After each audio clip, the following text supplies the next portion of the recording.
Hello बच्चों, कैसे हो आप सब। होप आप सब बिल्कुल अच्छे होंगे। आज इस वीडियो में करने जा रहे हैं क्लास 8 एक्सरसाइज 11 बी के क्वेश्चन नंबर 30 को, जो कि इस एक्सरसाइज का लास्ट क्वेश्चन है। इस क्वेश्चन को बच्चों पढ़ते हैं और देखते हैं इसमें हमसे पूछा क्या गया है। क्वेश्चन में कह रहे हैं आपको, the value of a machine depreciates at the rate of 10% per annum. It was purchased 3 years ago. If its present value is 2,91,600 rupees, for how much was it purchased? आपको बोला गया कि एक मशीन की जो वैल्यू है वो हर साल क्या होती है, डेप्रिशिएट होती है। किस रेट से डेप्रिशिएशन होता है? 10% पर एनम के रेट से क्या होता है, डेप्रिशिएशन होता है। और वो मशीन कितने साल पहले खरीदी गई थी? 3 साल पहले खरीदी गई थी। और आज की डेट में उसकी प्रेजेंट वैल्यू दे रखी है 2,91,600 रुपीज। तो भाई कितने रुपए में वो मशीन खरीदी गई होगी ये आपको बताना है। आज की डेट की वैल्यू पता है, प्रेजेंट वैल्यू कितनी है? 2,91,600 रुपीज। तो बच्चों कितना ना कितने रुपए में तो वो मशीन खरीदी गई होगी। ठीक है, मशीन खरीदने के लिए कुछ ना कुछ पैसा तो दिए होंगे। और उसमें डेप्रिशिएशन होते होते किस रेट से डेप्रिशिएशन होते होते 10% पर एनम के रेट से डेप्रिशिएशन, यहाँ पे डी भी लिख देते हैं, डी मतलब डिक्रीमेंट या डेप्रिशिएशन होते होते आज की डेट में उसकी प्रेजेंट वैल्यू कितनी हो गई है? 2,91,600 रुपीज। तो 3 साल पहले, आज इतनी वैल्यू, 3 साल पहले कितनी थी? ये वाली ये वैल्यू ही बतानी है अपने को। तो भाई स्टार्टिंग वैल्यू कितने रुपए में मशीन खरीदी गई थी, परचेज की गई थी, इनिशियल वैल्यू, यही तो फाइंड करना है। मतलब अपने को फाइंड क्या करना है? पी फाइंड करना है। और ये जो वैल्यू दे रखी है प्रेजेंट वैल्यू, ये क्या होगी? इसका मतलब ए होगी। तो इसका मतलब प्रेजेंट वैल्यू मतलब ए अपने को क्वेश्चन में गिवन है। कितना रुपए दे रखा है? 2,91,600 रुपीज। आपने बोला सही है।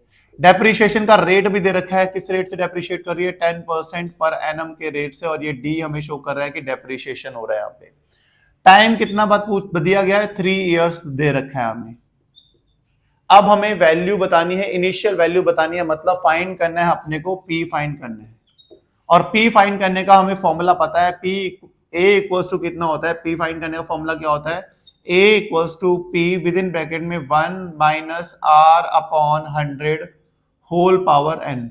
अब काफी बच्चों के माइंड में ये कंफ्यूजन रहता है कि जो हमने ये अमाउंट फाइंड करने का फॉर्मूला सीखा था कंपाउंड इंटरेस्ट वाले चैप्टर में, वहां पे यहाँ पे बीच में प्लस साइन आता था और आपने यहाँ पे नेगेटिव लगा दिया है।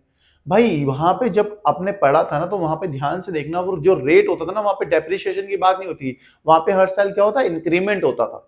और इंक्रीमेंट के लिए पॉजिटिव साइन यूज करते हैं और डेप्रिशिएशन के लिए या नेगेटिव साइन यूज करते हैं। मतलब वैल्यू में कमी आ रही है ना, तो कमी को किससे शो करेंगे? नेगेटिव साइन से। इसलिए ये चीज हमें कंफ्यूजन में बिल्कुल नहीं रहना है। डेप्रिशिएशन के केस में नेगेटिव ही आता है और इंक्रीमेंट के केस में पॉजिटिव ही आता है। ये भाई अपने दिमाग को बता दो। आप बोलोगे हाँ बता दिया यार, आगे बढ़ते हैं। अब ए हमें पता है, यहां प्लेस करते हैं 2,91,600। पी हमें फाइंड करना है, मतलब इनिशियल वैल्यू बतानी है कितने रुपए में परचेज करी गई थी। रेट हमें पता है भाई 10 दे रखा है, 10 अपॉन 100। टाइम हमें पता है भाई 3 दे रखा है। तो आगे बढ़ते हैं। देखो 2,91,600 equals to P with in bracket में, यहां पे देखो क्रॉस मल्टीप्लाई कर लेते हैं, कितना हो जाएगा? 100 माइनस 10 अपॉन 100 होल पावर 3। सही है, आगे आते हैं। 2,91,600 इक्वल्स टू पी, 100 में से 10 माइनस करेंगे, कितना आ जाएगा भाई? 90 अपॉन 100 होल पावर 3। ये जीरो को थोड़ा बड़ा कर लेते हैं। सही होगी बात? आप बोलोगे हाँ बिल्कुल सही होगी। 2,91,600 equals to P whole cube के मतलब, होल क्यूब का मतलब तो पता ही है, 90 अपॉन 100 का होल क्यूब का मतलब 90 अपॉन 100, 90 अपॉन 100 इंटू 90 अपॉन 100।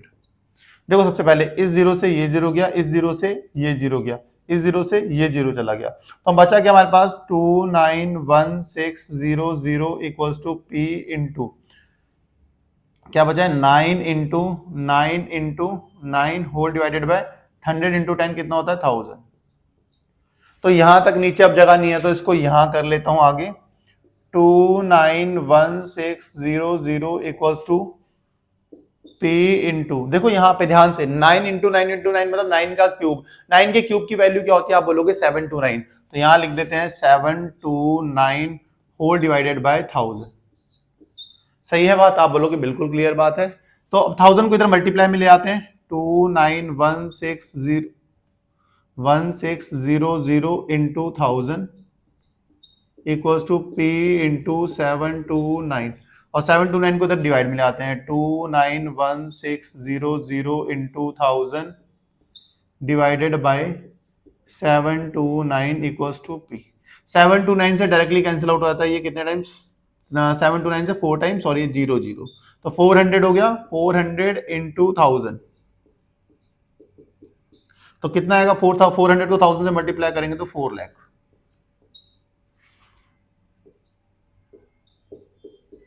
तो मतलब प्रिंसिपल आपको पता लग गया कि इनिशियली कितने रुपए में खरीदी गई थी मशीन, मशीन खरीदी गई थी 4 लाख रुपए में।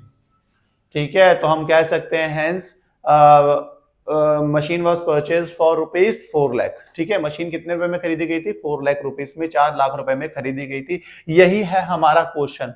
होप समझ में आया होगा। अगर समझ में आया तो वीडियो को लाइक, चैनल को सब्सक्राइब करना, एक प्यारा सा कमेंट छोड़ना, अच्छा लगता है आपके कमेंट को पढ़कर। और हाँ, अगर आपने मेंबरशिप नहीं लिया तो मेंबरशिप ले लो, कोई ज्यादा पैसे नहीं लगते हैं, बस ये आपका सपोर्ट है। आप मेंबर बनते हो तो मुझे खुशी मिलेगी कि हाँ यार हमारे चैनल के आप मेंबर हो। मिलते हैं नेक्स्ट वीडियो में नेक्स्ट क्वेश्चन के साथ। तब तक के लिए bye bye, good night, take care.